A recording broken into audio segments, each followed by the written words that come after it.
પત્રાંક 609 મુંબઈ જેઠ 1951. આ પત્ર કોના પર છે ખબર નથી. હા, પણ આપણા ઉપર જ છે, બધા એમ જ સમજી લેવાનું છે. એમાં કૃપાલદેવ કહે છે, એમાં કુલ 13 વાક્યો છે. એમાં પહેલું વાક્ય છે, એક સહજ સ્વરૂપે જીવની પરિણતિ થવી તેને શ્રી વિતરાગ મોક્ષ કહે છે. સહજ સ્વરૂપે જીવની પરિણતિ, સહજ સ્વરૂપે જીવની સ્થિતિ થવી તેને શ્રી વિતરાગ મોક્ષ કહે છે. આ પહેલું વાક્ય સમજાવવા માટે જ બધા વાક્યો છે.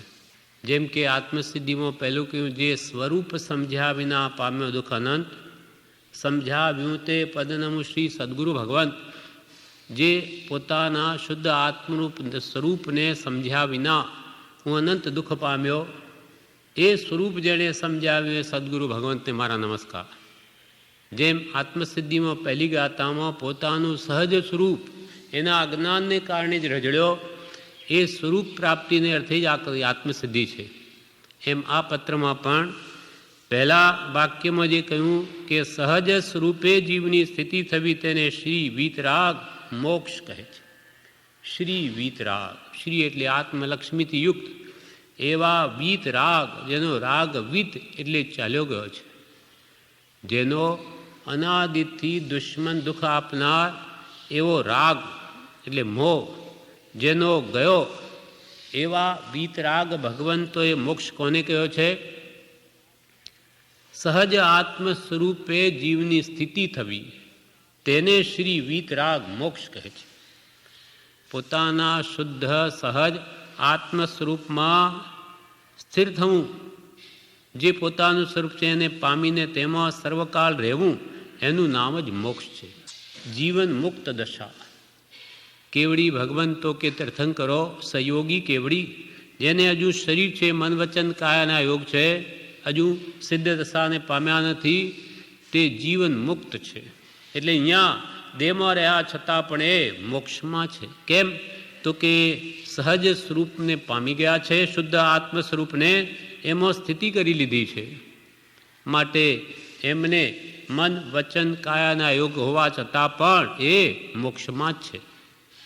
સહજ સ્વરૂપ એટલે કયું સ્વરૂપ? શુદ્ધ સ્વરૂપ. કોનું? આત્માનું. આત્માનું સહજ સ્વરૂપ કહો અથવા સહજ આત્મ સ્વરૂપ કહો, એક જ છે. સહજ આત્મ સ્વરૂપ, તે સ્વરૂપમાં સ્થિતિ, તે સ્વરૂપમાં સ્થિર થવું સર્વકાળને માટે, ફરીથી આ સંસારમાં જન્મમરણ લેવા નહીં, તેનું નામ જ મોક્ષ છે. જન્મમરણથી મુકાવવું તેનું નામ મોક્ષ છે. હવે સહજાત્મ સ્વરૂપ કેવી રીતે પ્રાપ્ત થાય? એ કેમ અનાદિથી પ્રાપ્ત થતું નથી? આ એની પ્રાપ્તિને માટે જ બધા કારણો કે વિઘ્નો એ બધા પત્રમાં સમજાવ્યા છે. જે કે પોતાનો જ મૂળ સ્વભાવ છે. સહજ સ્વરૂપે જીવની સ્થિતિ થવી, સ્થિતિ એટલે પ્રાપ્તિ થવી, તેમાં સ્થિર થવું, જ્ઞાન દર્શન ચારિત્ર અંતે છે. એ ચારિત્ર દશા પામીને સ્વભાવમાં સમાઈ જવું, સર્વકાળને માટે તેમાં જ રહેવું, એ સ્થિતિ કહેવાય છે. સહજ સ્વરૂપે જીવની સ્થિતિ થવી તેને શ્રી વીતરાગ, વીતરાગ ભગવંતો કેવળ જ્ઞાનીઓ તીર્થંકરો તેને મોક્ષ કહે છે. જીવતા છતાં મોક્ષ કહે છે, મુક્ત કહે છે, જીવન મુક્ત કહે છે.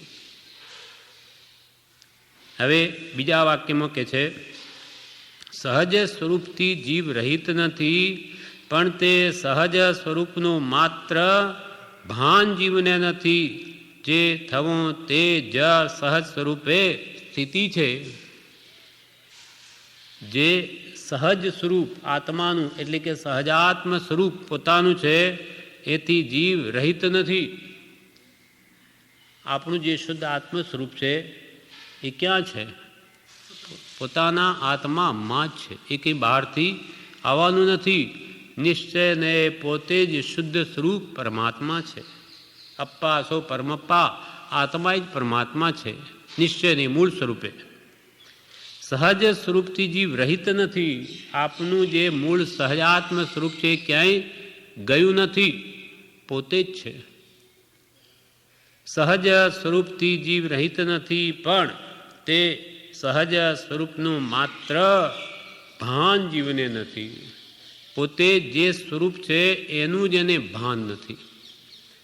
જે થવું તે જ સહજ સ્વરૂપે સ્થિતિ છે. પોતે જ આત્મા હોવા છતાં, પોતે જ અનંત સુખનું ધામ હોવા છતાં પોતાને જ એનું ભાન નથી. જેમ કે કસ્તુરીઓ મૃગ હોય, એના ડૂટીમાં જ કસ્તુરી હોય, એવી એને સુગંધ આવે, એને કે આ ક્યાંથી આવે છે? એટલે જંગલમાં બધે ભટકે એ સુગંધને શોધવા, પણ એ કસ્તુરી ક્યાંય બીજે મળતી નથી. કેમ કે એ કસ્તુરી તો એના ડૂટીમાં છે, એની જ પાસે છે, પણ એનું એને ભાન નથી કે એ કસ્તુરી બીજે નથી, મારી પાસે જ છે. એમ પોતે જ અનંત સુખનું ધામ હોવા છતાં એને ભાન નથી કે આ સુખ ક્યાં છે? મારામાં જ છે. સુખ આત્મામાં છે. બહાર શોધવાથી તે નહીં મળે. અંતરનું સુખ અંતરની સમશ્રેણીમાં છે, તે સ્થિતિમાં છે. તે સ્થિતિ થવા બાહ્ય પદાર્થો સંબંધીનું આશ્ચર્ય ભૂલ. સહજ સ્વરૂપથી જીવ રહિત નથી, પણ તે સહજ સ્વરૂપનું માત્ર ભાન જીવને નથી. જે થવું, પોતાના સ્વરૂપનું ભાન થવું, તે જ સહજ સ્વરૂપે સ્થિતિ છે. પોતાના સ્વરૂપનું પોતાને ભાન થવું, એ ખ્યાલમાં આવવું, એ સમજાવવું, તે સહજ સ્વરૂપે સ્થિતિ. કેમ કે આ કંઈ સ્વરૂપ બહારથી આવવાનું નથી. એટલે કૃપાલદેવે કહ્યું, સત એ કંઈ દૂર નથી, પણ દૂર લાગે છે. અને એ જીવનો મોહ છે. અનાદિથી મોહને લઈને એને સત એટલે આત્મા શું હશે, ક્યાં હશે? જ્યારે બોલનારો પોતે જ છે, એનું એને ભાન નથી. કેટલું ગાઢ અજ્ઞાન છે કે પોતે જ આત્મા હોવા છતાં આત્માની શંકા કરે. આત્મા પોતે આપ શંકાનો કરનાર તે અચર જે અમાપ. કૃપાલ કે અમાપ આશ્ચર્ય છે. તું આત્માની શંકા કરે, તું પોતે કોણ છું? શંકા કોણ કરે છે? આ શરીર કરે, આ મગજ કરે, એ તો જડ છે. માથું જડ, મન છે તે પણ દ્રવ્ય, મન તો જડ છે. તો જડ કેવી રીતે શંકા કરી શકે કે આત્મા શું છે? આત્મા જ પોતાના શંકા કરે છે કે હું કોણ છું. કેટલું બધું ગાઢ જ્ઞાન છે. એટલે જ્ઞાનીઓ આપણે મૂર્ખ કહે છે, મૂર્ખના સરદાર છે. જેમ કે કોઈ પણ આપણને ચાલતા રસ્તામાં કોઈ મૂર્ખ પાગલ માણસ જેનું મગજ ઠેકાણા નહીં હોય આપણને આવીને પૂછે કે હું કોણ છું, ત્યારે આપણે કહીએ કે આ શું પૂછે છે કે હું કોણ છું? એની એને ખબર નથી. તે આપણને પૂછે એટલે આપણને લાગે કે એનું મગજ ઠેકાણે નથી, ગાંડો લાગે છે. કેમ કે એની જાતને જ જાણતો નથી. તેમ આપણને જ્ઞાનીઓ કે છે તું કોણ છું એનું તને ભાન નથી. મોટામાં મોટું આ અજ્ઞાન છે. બીજું બધું જાણેલું શું કામનું? પણ પોતાના સ્વરૂપ વિના સ્વરૂપના જ્ઞાન વિનાનું બધું જ્ઞાન તે વ્યર્થ છે. એટલે કહ્યું એકડા વગરના મીંડા જેવું છે. લાખ મીંડા હોય તો એકડા વગર એ મીંડાની કોઈ કિંમત નથી. તેમ પોતાના સ્વરૂપને જાણ્યા વિના આખું વિશ્વનું બધું જ્ઞાન મેળવી લે, 14 પૂર્વનું અંશે ઉણા તે પણ નિગોદમાં લાભે. એટલે તો પણ એને જ્ઞાનીઓએ સમ્યક જ્ઞાન નથી કહ્યું. એટલે સહજ સ્વરૂપથી જીવ રહિત નથી, પણ તે સ્વર સહજ સ્વરૂપનું પોતાના જ સહજાત્મ સ્વરૂપનું ભાન જીવને નથી. કસ્તુરિયા મૃગની જેમ જે થવું તે જ સહજ સ્વરૂપે સ્થિતિ છે. વળી કૃપાલ કે સત છે તો સત જ છે, સરળ છે, સુગમ છે, સર્વત્ર તેની પ્રાપ્તિ હોય છે. પણ સતને બતાવનાર સત જોઈએ. સત એટલે આત્મા જેને પ્રાપ્ત છે એ જ બીજાને બતાવી શકે કે આ રીતે આત્માનું ભાન કરી શકાય અથવા ઓળખી શકાય. પણ સત્પુરુષનું શરણ જીવ નહીં લે તો ત્રણેય કાળમાં પોતે જ અનંત સુખ સ્વરૂપ એવો આત્મા જેની ઓળખાણ કદી નહીં થાય. એટલે જે સ્વ સ્વરૂપનું જ ભાન થવું તે જ સહજ સ્વરૂપે સ્થિતિ છે. ત્રીજું, જેમ કે સહજ સ્વરૂપનું ભાન કરાવે સત્પુરુષો, એટલે એને આપણે નમુથણમાં શું કહ્યા? જીવ દયાણમ. એને ભગવંતે સદગુરુ એમને જીવ આપ્યો. શું જીવ કોઈ દિવસ અપાય? હા, ઓળખાણ કરાવે કે તું આત્મા છું, એ ઓળખાણ કરાવી, ભાન કરાવવું, એ જ સહજ સ્વરૂપે સ્થિતિ છે. હવે ત્રીજા વાક્યમાં કહે છે, દરેક વાક્યની સંકલના છે. ત્રીજા વાક્યમાં જણાવે છે, હવે આ જીવ પોતે સહજાત્મ સ્વરૂપ છે તો એ કેવી રીતે ભૂલી ગયો પોતાના જાતને? હવે એટલે ત્રીજા વાક્યમાં કહે છે, સંગના યોગે આ જીવ સહજ સ્થિતિને ભૂલ્યો છે.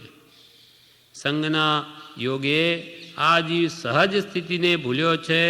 સંગની નિવૃત્તિએ સહજ સ્વરૂપનું અપરોક્ષ ભાન પ્રગટે છે. પ્રત્યક્ષ, અપરોક્ષ એટલે પ્રત્યક્ષ. સંગના યોગે આ જીવ પોતાની સહજ આત્મ સ્વરૂપની સ્થિતિને ભૂલ્યો. કોનો સંગ? તો કે આ બાહ્ય સંગ બે પ્રકારના, બાહ્ય અને અભ્યંતર.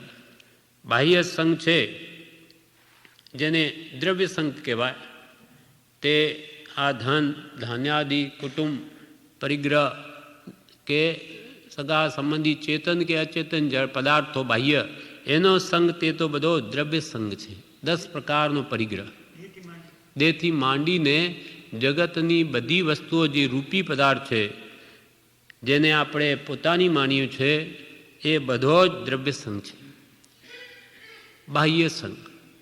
અને અંતરંગ સંગ કહો કે ભાવ સંગ, એ કયો? તો કે પોતાના અંતરાત્મામાં રહેલા કશાય ભાવો, ક્રોધ, માન, માયા, લોભ અથવા હાસ્ય, રતિ, અરતિ, ભય, શોક, જુગુપ્સા, સ્ત્રીભેદ, પુરુષભેદ, નપુસક ભેદ, એ 9 કશાય અને મિથ્યાત્વ, એ 14 પ્રકારનો અભ્યંતર સંગ છે. અંતરંગ મોહ, આ બધો મોહની કર્મનો પરિવાર છે. એ સંગને લઈને આ જીવ અનાદિથી પોતાની સ્થિતિને ભૂલ્યો છે. આજથી જ નહીં કે કરોડ વર્ષ પહેલાંથી નહીં, અનંતકાળ પહેલાંથી, અનઆદિ, જેની કોઈ શરૂઆત જ નથી, એવા અનાદિકાળથી આપણો આત્મા પોતાના સ્વરૂપને ભૂલી ગયેલો છે. સંગના યોગે, સંગ એટલે આ દ્રવ્ય સંગ, ભાવ સંગ ને કારણે આ જીવ પોતાની સહજ સ્થિતિને ભૂલ્યો છે.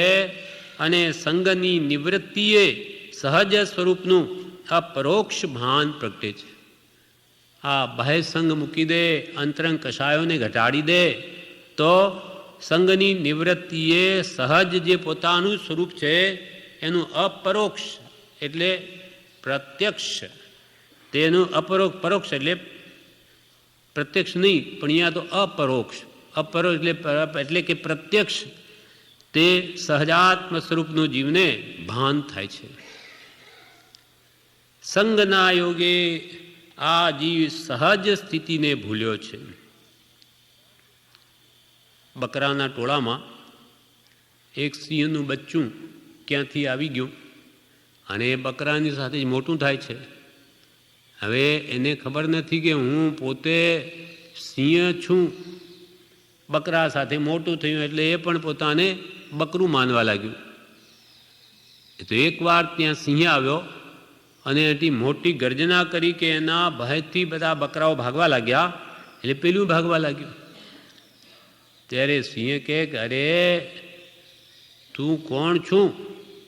તું પોતે મારી જાતનો છું, શું કામ ભાગે છે?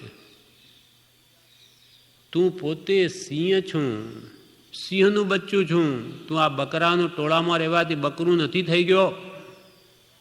એમ એને ભાન કરાવ્યું. ત્યારે એ પોતાને પછી લઈ જાય છે તળાવ કે કૂવા પાસે. પછી જો કે મોઢું જો, તારું રૂપ જો બાહે, અને મારું શરીર ને તારું શરીર એક છે કે નહીં જો. હા કે અહીંયા બસ હવે સમજાયું કે હું પણ સિંહ છું.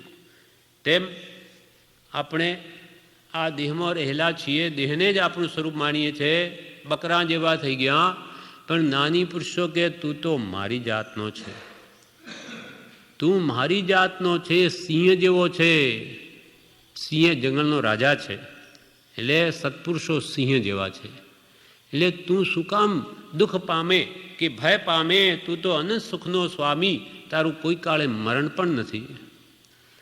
પણ એનું એ પોતાની સ્થિતિને જ ભૂલી ગયો, ભાન જ નથી ના આદિકાલથી કે હું ભગવાન જેવો છું ને ભગવાન થઈ શકું. સંગના મોહે આ જીવ સહજ સ્થિતિને ભૂલ્યો છે.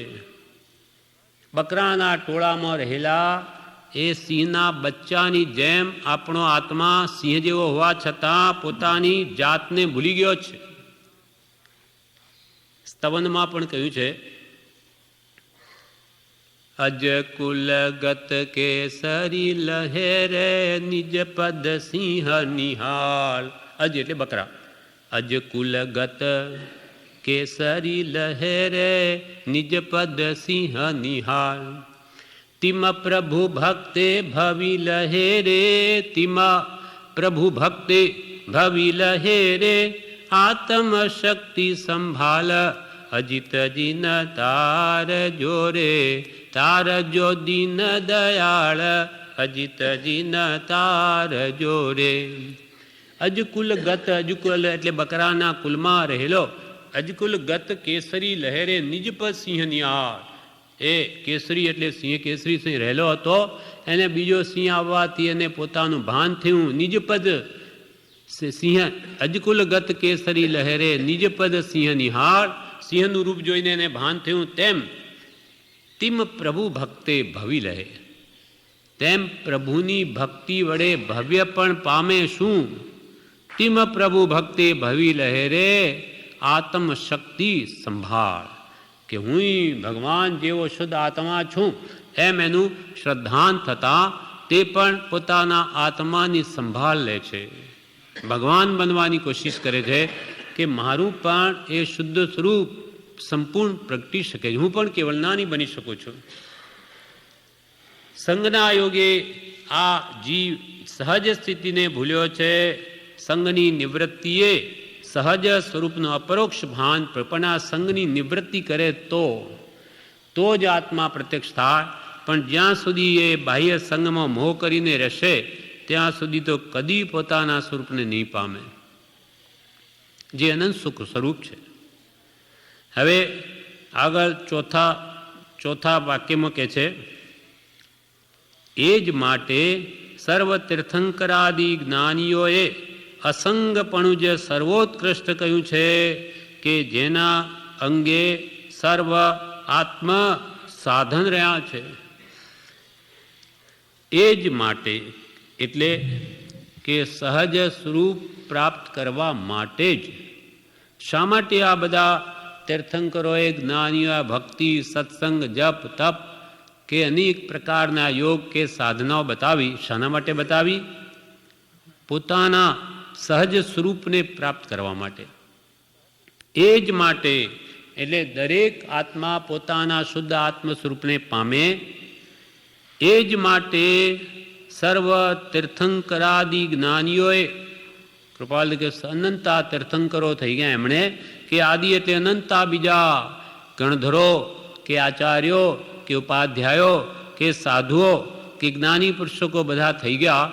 એ બધાએ જે કંઈ પણ સાધન બતાવ્યા છે તે માત્ર આ સહજાત્મ સ્વરૂપને પામવા માટે જ. એટલે પ્રભુ શ્રી કૃપાલની મુખ્ય આજ્ઞા શું છે? સહજાત્મ સ્વરૂપને પામવું. સહજાત્મ સ્વરૂપ પામવું એ જ મુખ્ય આજ્ઞા છે. વિભાવથી મુકાવવું અને સ્વભાવમાં આવવું એ જ જ્ઞાનીની પ્રધાન આજ્ઞા, મુખ્ય આજ્ઞા છે. બધા જપ તપ શા માટે કરવા? આ ભક્તિ શા માટે કરવી? કે પોતાનું જે અનંત સુખ સ્વરૂપ છે એ જ અનાદિથી ભૂલેલા છે. એનું ભાન થાય, એનું પહેલાં જ્ઞાન થાય, જ્ઞાન થયા પછી એનું ભાન થાય, એની શ્રદ્ધા થાય અને પછી એમાં રમણતા થાય તો આત્મા એવું સુખ પામે જે આ જગતમાં તો ક્યાંય નથી. એની જાત જ જુદી છે, જે દરેક આત્મા પાસે છે. પણ આ ભૂલ્યો છે માટે નિષ્કારણ કરુણાશીલતાથી જ્ઞાનીઓ આ ઉપદેશે છે એનો માર્ગ, કેમ કે એમને સુખ પ્રાપ્ત છે. એ જ માટે એ સહજાત્મ સ્વરૂપની પ્રાપ્તિને માટે સર્વ તીર્થંકર આદિ જ્ઞાનીઓએ, સર્વ તીર્થંકર આદિ જ્ઞાનીઓએ અસંગપણો જ સર્વોત્કૃષ્ટ કહ્યું છે. અસંગ થવું, બધા સંગથી છૂટવું, એને જ સર્વોત્કૃષ્ટ આત્મપ્રાપ્તિનો ઉપાય કહ્યો છે. અસંગ થવું, કોઈનો પણ સંગ નહીં જોઈએ. સવ્વે સંગા મહાસવા, સર્વસંગ મહાશ્રવરૂપ છે. એટલે સર્વસંગથી રહિત થવું એ જ સહજ સ્વરૂપને પ્રાપ્ત કરવાનો સર્વોત્કૃષ્ટ ઉપાય છે. એ જ માટે સર્વ તીર્થંકરાદિ જ્ઞાનીઓએ અસંગપણું એટલે બધા સંગથી છૂટવું એને જ સર્વોત્કૃષ્ટ કહ્યું છે કે જેના અંગે સર્વ આત્મ સાધન રહ્યા છે. અસંગપણું પામવા માટે જ આ સર્વ આત્મ સાધન કહ્યા છે કે અસંગપણામાં જ સર્વ આત્મ સાધન રહ્યા છે. જે અસંગ થયો એ સહજાત્મ સ્વરૂપને પામ્યો, અથવા બધા સાધન કરીને પણ પોતાના સહજાત્મ સ્વરૂપને જ પામવું છે, બીજું કોઈ પ્રયોજન નથી.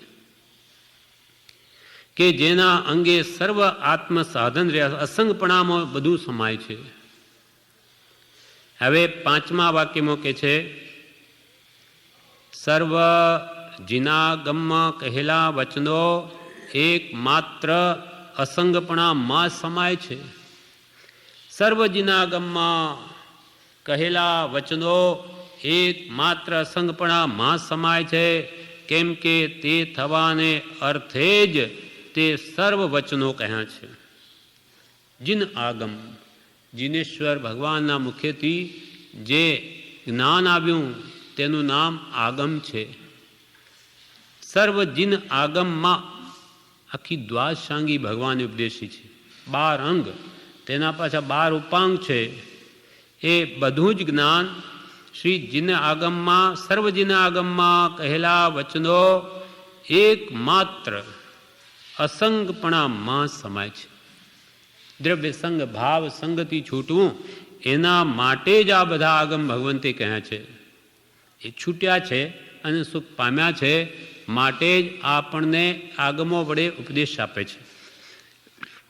તે એકમાત્ર અસંગપણામાં સમાય છે. કેમ કે તે થવાને અર્થે, શું થવાને અર્થે? અસંગતા પ્રાપ્ત કરવાને અર્થે જ તે સર્વ વચનો કહ્યા છે. સર્વ દ્રવ્ય સંગ, કુટુંબ ધનાદિ પ્રત્યેનો મોહ ઘટાડવા માટે કે પોતાના સહજાત્મ સ્વરૂપને પામી અંતરંગ મોહ, વિકારો, કષાય ભાવો ઘટાડવાને માટે જ એ ભગવંતનો બધો જ બોધ છે. આખી દ્વાદશાંગી કે 14 પૂર્વ બધો જ બોધ માત્ર તે થવાને અર્થે, એટલે અસંગતા પ્રાપ્ત કરવાને અર્થે જ સર્વ વચનો કહ્યા છે.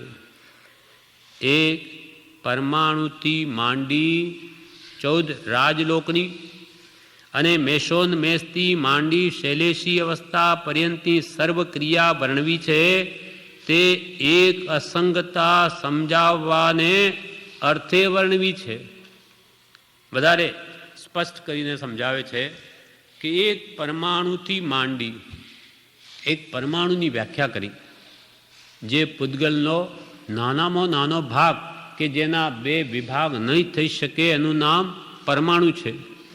હા, રૂપી પદાર્થનો, પૂતગલ રૂપી પદાર્થ, તેનો નાનામાં નાનો ભાગ પરમાણુ કહેવાય.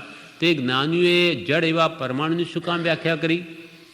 અને એ પરમાણુથી લગાવીને ઠેઠ 14 રાજલોક, કે કેટલું બધું મોટું આખું વિશ્વ છે, 14 રજ્જુ પ્રમાણ, એ બધાની વ્યાખ્યા કરી છે.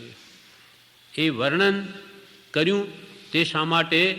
અને મેષોન્મેષથી માંડી શૈલેષી અવસ્થા પર્યંતની સર્વક્રિયા વર્ણવી. મેષોન્મેષ એટલે આંખના પલકારાનો અસંખ્યાત્મો ભાગ, જે સમય કહેવાય છે તેટલી પણ ક્રિયા ત્યાંથી લગાવી અને ઠેઠ 14મા ગુણસ્થાનકમાં ના અંતમાં શૈલેષીકરણ કરે. પર્વત જેવી અડોલ સ્થિતિ પ્રાપ્ત થાય, મેરુ પર્વત જેવી, અને ત્યાં એ છેવટની જે સમાધિ છે 14મા ગુણસ્થાન કે બધી ક્રિયાઓ કરતાં કરતાં ત્યાં સુધી પહોંચે, બધા ગુણસ્થાનો વગેરે. એ શા માટે વર્ણન કર્યું એટલું બધું?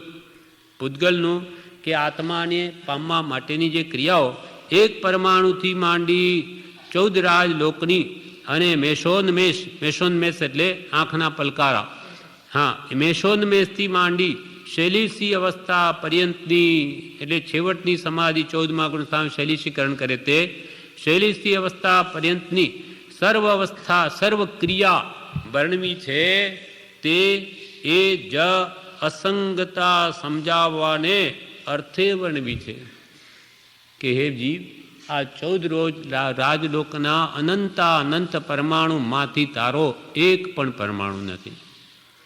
અને ત્યાં દ્રવ્ય ક્ષેત્ર કાળ ભાવ ને ભાવ એ પંચ પરાવર્તન કરતો તો અનાદિકાલથી રજડે છે. આ 4 ગતિરૂપ સંસારમાં જે 14 રજ્જુ પ્રમાણ છે અને 343 ઘન રજ્જુ પ્રમાણ છે, તેમાં તું ભટકે છે, અનંત દુઃખ પામે છે. અને તેથી છૂટવું હોય તો આ પ્રમાણેની ક્રિયાઓ છે.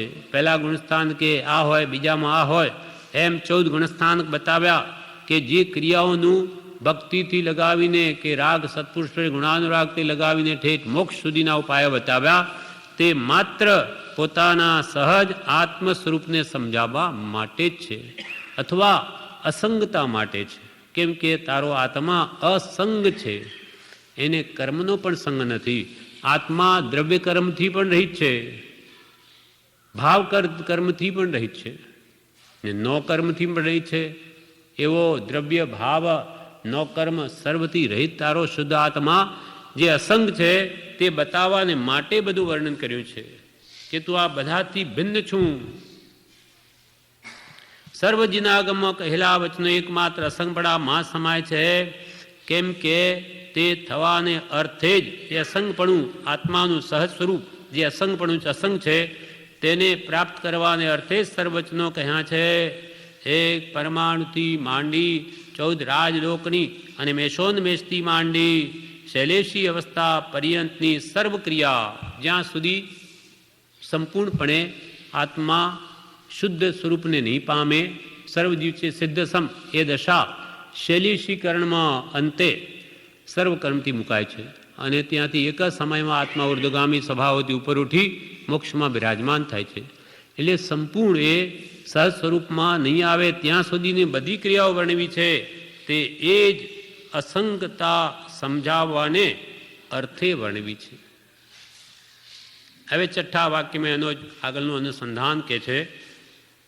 હવે અસંગપણું કેવી રીતે પ્રાપ્ત કરવું, કે અસંગપણા માટે જ બધી ક્રિયા વર્ણવી તો એ મારું જે અસંગ સ્વરૂપ છે એ કેમ પ્રાપ્ત થાય, કેટલું દુષ્કર છે તે હવે કહે છે.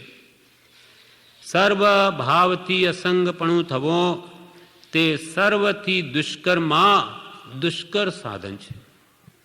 સર્વ ભાવથી વિરામ પામવો, હા ભાવથી, આ તો દ્રવ્યથી, પણ દ્રવ્યથી જીવ છોડતો નથી. ઘર છોડવું હોય, કુટુંબ છોડવું હોય છોડી શકે, દ્રવ્યથી પણ છોડવા તૈયાર નથી તો ભાવથી તો ક્યાંથી કાઢે. ભાવમાં છે માટે દ્રવ્યમાં આવ્યું પણ એને નથી છૂટતું, મોહ બળવાન છે. એટલે કહ્યું સર્વ ભાવથી અસંગપણું થવું એટલે કે સર્વ પરભાવથી છૂટવું, સર્વ વિભાવથી મુકાવવું. આત્મા સિવાય બધો વિભાવ છે. સર્વ ભાવથી અસંગપણું થવું તે સર્વથી દુષ્કરમાં દુષ્કર સાધન છે. દ્રવ્યથી પણ છોડી નથી શકતા તો એ ભાવથી તો ક્યારે છૂટશે. એટલે કે છે એ તો બહુ જ દુષ્કર્મ, એ મોહને છોડવો એ તો સ્વયંભૂ રમણ સમુદ્ર જેવો છે. મોહ સ્વયંભૂ રમણ સમુદ્ર તરી કરી સ્થિતિ ત્યાં જ્યાં ક્ષીણ મોહ ગુણસ્થાન જો. ક્ષીણ મોહ ગુણસ્થાનમાં આવવું એ મોહરૂપી સ્વયંભૂ રમણ સમુદ્ર તરીને એ તો દુષ્કરમાં દુષ્કર કામ છે. એટલે અહીંયા કહ્યું છે કે એક સમય પત્રાંક 213 એની વાત કરે છે. એક સમય પણ કેવળ અસંગપણાથી રહેવું એ ત્રિલોકને વશ કરવા કરતાં પણ વિકટ કાર્ય છે. એક સમય માત્ર પણ અસંગ રહેવું તે ત્રિલોકને વશ કરવા કરતાં પણ વિકટ કાર્ય છે. કૃપાલ કે 10 લાખ સુભટને જીતનાર કઈ પડ્યા છે, પણ પોતાના આત્માને જીતનાર કોઈક વિરલા છે, 10 લાખ પહેલવાનને જીતી શકે પણ પોતાના આત્માને નહીં જીતી શકે. બ્રહ્મદત્ત ચક્રવર્તી જેવા કેટલા બળવાન હતા, છતાં પણ પોતાની આત્માની જે વૃત્તિઓ હતી તેથી મૂંઝાઈ ગયા અને નરકમાં જવું પડ્યું. એને નહીં જીતી શકે આ વિષય કશાય. એક સમય પણ કેવળ અસંગપણાથી રહેવું એ ત્રિલોકને વશ કરવા કરતાં પણ વિકટકારી છે. તેવા અસંગપણાથી ત્રિકાળ જે રહ્યા છે એવા સત્પુરુષના અંતઃકરણ તે જોઈ અમે પરમ આશ્ચર્ય પામી નમીએ છીએ. એક સમય પણ અસંગપણું પ્રાપ્ત કરવું એવું દુર્લભ છે. જ્યારે કેવળ જ્ઞાનીઓ એ તો સર્વકાળને માટે એવા સ્વરૂપ અસંગપણામાં જ ત્રિકાળ સ્થિર થઈને રહ્યા છે. એવા સત્પુરુષના અંતઃકરણ જોઈ અમને પરમ આશ્ચર્ય ઉપજે છે કે એમણે એવી દશા કેવી રીતે પ્રાપ્ત કરી હશે. એક સમય પણ અસંગ રહેવું એ દુષ્કરમાં દુષ્કરકારી છે અને એમણે તો સર્વકાળ માટે તે પ્રાપ્તિ કરી લીધી. સર્વભાવથી અસંગપણું થવું એટલે કે સર્વભાવથી મુકાવવું તે દુષ્કર્મા સર્વથી દુષ્કર્મા દુષ્કર સાધન છે અને તે નિરાશ્રયપણે સિદ્ધ થવું તે તો અત્યંત દુષ્કર છે. નિરાશ્રય એટલે કોઈ પણ આધાર વગર એ અસંગતાને પામવી એ તો પરમ દુષ્કર છે. આધાર વગર એવી સ્થિતિ પામવી એ તો અતિ દુર્લભ છે, થઈ ન શકે તેમ છે. પ્રજ્ઞાબોધમાં પણ એ જ વાત કરી છે. મહાત્માની અસંગતાના પાઠમાં કહ્યું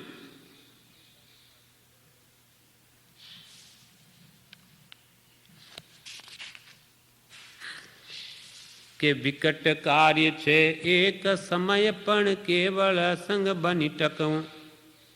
વિકટ કાર્ય છે એક સમય પણ કેવળ સંગ બની ટકવું. ત્રિલોકને વશ કરવા કરતા વધુ વિકટ છે સ્થિર થવું. એવા સંગપણે ત્રિકાળ રહે પુરુષાર્થ વિશેષ ધરી. તે જયવંત મહાત્માઓની ઓળખાણ પડવી અઘરી. વિકટ કાર્ય છે એક સમય પણ કેવળ અસંગ બનીને ટકવું. એવી અસંગતામાં જે ત્રિકાળ ટકીને રહે એવા સત્પુરુષોનો પુરુષાર્થ તે ત્રણેય કાળમાં જયવંત છે. એવા મહાત્માની ઓળખાણ પડવી પર અઘરી છે. કેમ કે આ અંતરંગ સાધના છે. એ કંઈ બાહ્ય નથી ઉપરથી કે દેખાય. એ તો અંતર આત્માની અનંત એ પુરુષાર્થ શક્તિના બળે પ્રાપ્ત કર્યું છે. અંતરંગ દશા છે.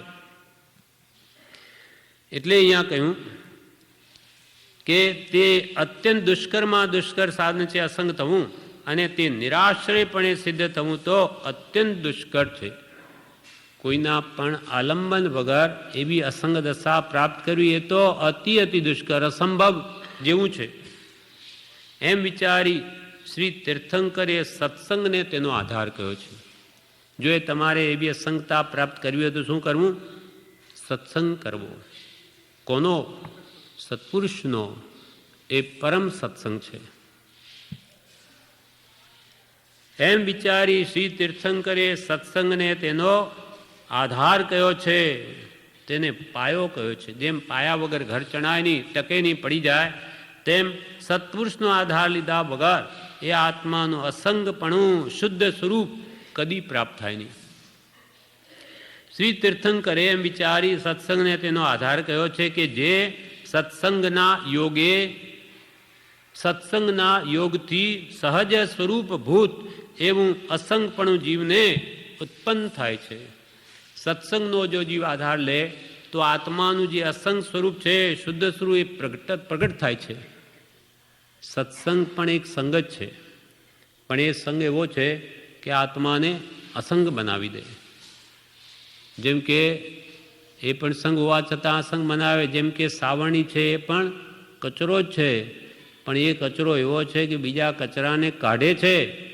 તેમ સત્સંગ છે તે આત્માને અસંગ બનાવી દે છે. એટલે સત્સંગના યોગે સહજ સ્વરૂપ ભૂત એ સહજ સ્વરૂપમય છે. એ અસંગપણું બહારથી આવવાનું નથી, સહજ સ્વરૂપમાં જ રહેલું છે. સહજ સ્વરૂપ ભૂત એવું અસંગપણું શુદ્ધ આત્મ સ્વરૂપ તે જીવને ઉત્પન્ન થાય છે, પ્રગટે છે. હવે 7મા વાક્યમાં કહે છે, તે સત્સંગ પણ જીવને ઘણી વાર પ્રાપ્ત થયા છતાં ફળવાન થયો નથી, એમ શ્રી વીતરાગે કહ્યું છે. તો કે અનંતકાળના પરિભ્રમણમાં આપણા આત્માને આવો સત્સંગ પણ પ્રાપ્ત થયો, પ્રત્યક્ષ જ્ઞાની પુરુષનો જોગ પણ મળ્યો છે. નથી મળ્યો એવું નથી. ભગવાન તીર્થંકરોની સભામાં જઈ આવ્યો અનેક વાર. તે સત્સંગ પણ જીવને ઘણી વાર, એક વાર નહીં ઘણી વાર પ્રાપ્ત થયા છતાં ફળવાન થયો નહીં. એનું ફળ કંઈ આવ્યું નહીં, મોક્ષ પ્રાપ્તિ થઈ નહીં, એનું છતાં ફળવાન થયો નથી, એમ શ્રી વીતરાગે કહ્યું છે. કૃપાલ કેમ ભગવાન તીર્થંકરોએ કહ્યું છે.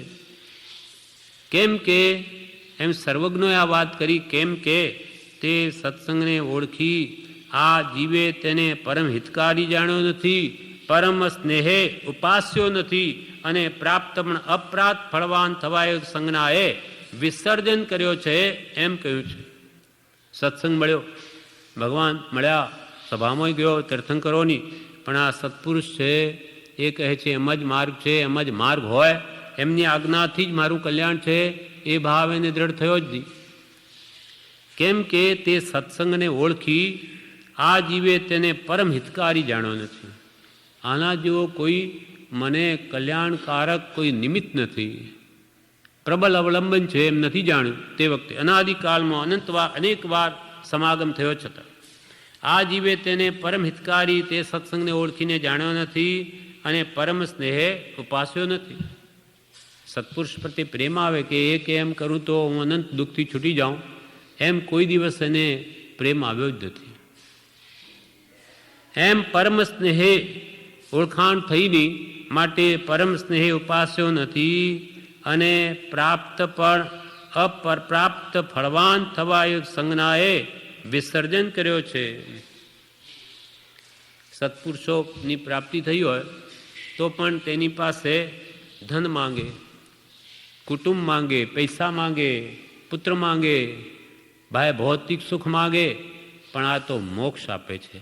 એ આવા ભૌતિક દુઃખના સાધનો જેને આપણે સુખરૂપ માનીએ જ્ઞાની નથી આપતા, પણ એને તો આવું જ જોઈએ છે. એટલે જે સત્પુરુષ પ્રાપ્તિ થઈ છતાં પણ પ્રાપ્ત પણ અપ્રાપ્ત ફળવાન થવા યોગ સંજ્ઞાએ કરી. સંજ્ઞા એટલે બુદ્ધિ, ત્યાં પણ એને લૌકિક બુદ્ધિ જ રહી. જેમ સૌભાગભાઈ જેવા એ કૃપાલદેવ પાસે વારંવાર માગે ત્યારે કૃપાલદેવ કે આ શું તમે અમારી પાસે આવું ઈચ્છો, બિલકુલ યોગ્ય નથી. મેં કોઈ દિવસ એવી કામના કરોમાં, નહીં તો તમે પરમાર્થને નહીં પામી શકો. અને સત્પુરુષનો પ્રાપ્ત સંગ પણ અપ્રાપ્ત ફળવાન થવા યોગ સંજ્ઞાએ, એટલે સંજ્ઞા એટલે એવી બુદ્ધિએ, એવી દ્રષ્ટિએ વિસર્જન કર્યો છે. એમ કહ્યું છે. આ અમે કહ્યું તે જ વાતની વિચારણાથી અમારા આત્મામાં આત્મગુણ આવિર્ભાવ પામી સહજ સમાધિ પર્યંત પ્રાપ્ત થયા એવા સત્સંગને હું અત્યંત ભક્તિએ નમસ્કાર કરું છું. કૃપાલદેવ કહે છે અમે પણ પૂર્વમાં આ જ વાતની વિચારણા કરેલી, અને એનાથી કરતાં કરતાં અમારા આત્મામાં આત્મગુણ આવિર્ભાવ થયો, આત્મગુણ પ્રગટ્યો, અને ઠેઠ સમાધિ સહજ સમાધિ પર્યંત પહોંચી ગયા. આત્માની આત્મ પરિણતિની સ્વસ્થતાને શ્રી તીર્થંકર સમાધિ કહે છે. આત્માના પરિણામ સ્વસ્થ થવા, પોતામાં સમાઈ જવું, એ ત્યાં સુધી અમે પહોંચી ગયા. આની જ વિચારણા કરવાથી, એટલે કે સત્પુરુષનો સંગ કરવાથી, તેની આજ્ઞા ઉપાસવાથી, એ જ વિચારણાથી અમારા આત્મામાં આત્મગુણ આવિર્ભાવ પામી સહજ સમાધિ એટલે આત્મ પરિણામની સ્વસ્થતા, સહજ સમાધિ પર્યંત પ્રાપ્ત થયા એવા સત્સંગને, એવા મહાપુરુષોના સમાગમને હું અત્યંત ભક્તિએ નમસ્કાર કરું છું. 8મા વાક્યમાં કહે છે, માટે આપણે શું કરવું કે અમે આ સત્સંગનું, સત્પુરુષનો સમાગમ કરવાથી આવી સ્થિતિ પામ્યા માટે પ્રત્યેક જીવોએ શું કરવું આત્મકલ્યાણ માટે? તો કે અવશ્ય આ જીવે પ્રથમ સર્વ સાધનને ગૌણ જાણી નિર્વાણનો મુખ્ય હેતુ એવો સત્સંગ જ સર્વાર્પણપણે ઉપાસો યોગ્ય છે. કે જેથી સર્વ સાધન સુલભ થાય છે એવો અમારો આત્મ સાક્ષાત્કાર છે. માટે આપણને હવે પોતાના અનુભવથી કહે છે, એમને જ્ઞાન પ્રાપ્તિ થઈ સત્પુરુષોના સમાગમથી કે એના બોધથી. માટે તમે પણ શું કરો તો કે અવશ્ય આ કરો, અવશ્ય આ જીવે પ્રથમ સર્વ સાધનને ગૌણ જાણી. વ્રત તપ જપ બધું પહેલાં ગૌણ કરી, પહેલાં સત્સંગ કરો, પહેલાં સમજો કે હું કોણ છું, ક્યાંથી થયો, શું સ્વરૂપ છે મારું ખરું, આ સંસાર શું છે, કર્મ શું છે, ધર્મ શું છે, કર્તવ્ય શું છે, અને નરકના કારણો શું, સ્વર્ગના કારણો શું, મોક્ષના કારણો શું, પુણ્ય શું, પાપ શું, જીવ અજીવ, આશ્રમ સંબર, બંધ મોક્ષ, નિર્જરા વગેરે શું છે, આ બધું છ દ્રવ્યો શું, છ પદ શું, એ બધાનું સ્વરૂપ સમજો. અવશ્ય આ જીવે પ્રથમ સર્વ સાધનને ગૌણ જાણી. પહેલાંથી ક્રિયા કરવા દોડવા કરતાં પહેલાં જ્ઞાન મેળવો, સમજણ મેળવો. પ્રથમ જ્ઞાનને પછી ક્રિયા. શ્રી સિદ્ધાંતે ભાક્યું, જ્ઞાન અને વંદો જ્ઞાન મનિંદો જ્ઞાનીએ શિવ સુખ ચાખ્યું. માટે આ જીવે સર્વથી પ્રથમ, આ જીવે પ્રથમ સર્વ સાધનને ગૌણ જાણી. નિર્વાણનો મુખ્ય હેતુ, મોક્ષનું મુખ્ય કારણ એવો સત્સંગ જ સર્વાર્પણપણે એટલે મન વચન કાયા અને આત્માથી અર્પણ બુદ્ધિ કરીને ઉપાસવા યોગ છે કે જેથી સર્વ સાધન સુલભ થાય છે. મોક્ષના બધા સાધન કેમ આરાધવા સમજીને ક્રિયા કરે તો બધું સુલભ થાય છે. એવો અમારો આત્મ સાક્ષાત્કાર છે, એવો અમારો અનુભવ છે. અમે આ અનુભવીને કહીએ છીએ કે તમે પહેલામાં પહેલાં સર્વથી શ્રેષ્ઠ એવા સત્સંગને જ ઉપાસો. એના માટે 491 પત્રમાં પણ આ જ કહ્યું કે સર્વ દુઃખથી મુક્ત થવાનો, પત્રાંક 491 સર્વ દુઃખથી મુક્ત થવાનો અભિપ્રાય જેનો થયો હોય કે તમારે સર્વ દુઃખથી મુક્ત થવું હોય એવો અભિપ્રાય છે તમારો, તો તમારે શું કરવું? સર્વ દુઃખથી મુક્ત થવાનો અભિપ્રાય જેનો થયો હોય તે પુરુષે આત્માને ગવેશવો, આત્માની શોધ કરવી. અને આત્મા ગવેશવો હોય તો, આત્માને ઓળખાણ કરવી હોય તો તેણે યમ નિયમાદિ સર્વ સાધનો આગ્રહ પ્રધાન કરી કે યમ કરું કે નિયમ કરું, એ બધા સાધનોનો આગ્રહ પહેલાં ગૌણ કરી સત્સંગને ગવેશવો. પહેલાં તો સત્સંગ આરાધવો, એને શોધવો, તેને જ ઉપાસવો. એ પ્રાપ્ત થાય તો એ સત્સંગને જ ઉપાસવો, એમ જ વાસ કરવો. સત્સંગની ઉપાસના કરવી હોય એટલે કે સત્સંગની આરાધના કરવી હોય તેણે સંસારને ઉપાસવાનો આત્મભાવ સર્વથા ત્યાગવો. આપણે અહીંયા સત્સંગમાં આવ્યા તો એણે બીજે પછી સંસારને ઉપાસવાનો એટલે કે સંસારમાં તન્મયતાથી વર્તવાનો ભાવ સર્વથા ત્યાગવો. સંસારમાં જે રચી માચીને રહીએ છે એમ રહેવાનું પછી મૂકી દેવું સત્સંગ આરાધવો હોય તો. એમ સંસારને ઉપાસવાનો આત્મભાવ એટલે તન્મયતાથી, આત્માની તન્મયતાથી વર્તવાનો ભાવ સંસારમાં સર્વથા ત્યાગવો. પોતાના સર્વ અભિપ્રાયનો ત્યાગ કરી એટલે પોતાની બધી માન્યતાઓને મૂકી દઈને પોતાની સર્વશક્તિએ તે સત્સંગની આજ્ઞાને ઉપાસવી. સત્સંગ કરવાની જ્ઞાની પુરુષોની જે આજ્ઞા છે તેને ઉપાસવી. તીર્થંકર એમ કહે છે કે જે કોઈ તે આજ્ઞા ઉપાસે છે, જે કોઈ જ્ઞાની પુરુષની આજ્ઞા ઉપાસે છે તે પ્રમાણે વર્તે છે તે અવશ્ય સત્સંગને ઉપાસે છે. એમ જે સત્સંગને ઉપાસે છે તે અવશ્ય આત્માને ઉપાસે છે.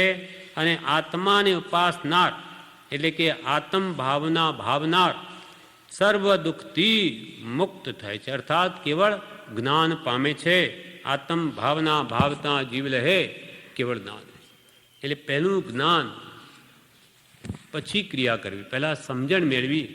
જેમ કે પહેલાં ધંધો કરવો હોય તો પહેલાં કેવી રીતે ધંધો શું છે, કેમ કરવો, ક્યાંથી માલ લાવો, શું કરવું બધું જાણે પછી ધંધો શરૂ કરે. તેમ પહેલાં ધર્મ કર્મને બધું જાણી કેવી રીતે છૂટાય, કેવી રીતે જે બંધનમાં આવે છે એ બધું જાણ્યા પછી ક્રિયાઓ કરવી જોઈએ. નહીં તો પછી જડ ક્રિયા થઈ જાય. જ્ઞાન વગરની ક્રિયા જડ ક્રિયા છે. કોઈ ક્રિયા જડ થઈ રહ્યા. શુષ્ક જ્ઞાનમાં કોઈ માત્ર જાણે પણ ક્રિયા જ ન કરે, તે પણ વર્તે જ નહીં. પણ માને માર્ગ મોક્ષનો કરુણા ઉપજે. જ્ઞાનીઓ દયા આવે છે કોઈ જીવો ક્રિયા જળમાં પડ્યા, કોઈ માત્ર જ્ઞાનની વાતોમાં રહ્યા, પણ જાણીને તે પ્રમાણે વર્તમાનનો જે જીવ પુરુષાર્થ નહીં કરે એ ત્રણેય કાળમાં મોક્ષને નહીં પામે. એટલે 8મા વાક્યમાં કહે છે અવશ્ય આ જીવે પ્રથમા સર્વ સાધનને ગૌણ જાણી નિર્વાણ એટલે મોક્ષનો મુખ્ય હેતુ, મુખ્ય કારણ એવો સત્સંગ જ પહેલો ને સહેલો અને પહેલો ને છેલ્લો પણ સત્સંગ જ કરવાયું છે. તે એવો નિર્વાણનો મુખ્ય હેતુ એવો સત્સંગ જ સર્વાર્પણપણે ઉપાસવો યોગ્ય છે કે જેથી સર્વ સાધન સુલભ થાય છે, કે જેથી બધા સાધન સુલભ થાય છે. એવો અમારો આત્મ સાક્ષાત્કાર છે, એવો અમારો આત્મ સાક્ષાત્કાર છે. એટલે અમારા આત્મામાં એવો અનુભવ થયેલો છે અને તેના આધારે જ આ અમે તમને કહીએ છીએ કે આ પ્રમાણે તમે કરશો, જ્ઞાનીની આજ્ઞા રાખશો તો જ છુટકારો થશે, બીજો કોઈ ઉપાય નથી. કેમ કે તું માર્ગનો અજાણ છે, તું જાણતો જ નથી. એટલે 166મા પત્રમાં કૃપાલદેવે કહ્યું કે કોઈ પણ પ્રકારે સદગુરુનો શોધ કરવો, શોધ કરીને તેના પ્રત્યે તન મન વચન અને આત્માથી અર્પણ બુદ્ધિ કરવી, તેની જ આજ્ઞાનું સર્વ પ્રકારે નિશંકતાથી આરાધન કરવું અને તો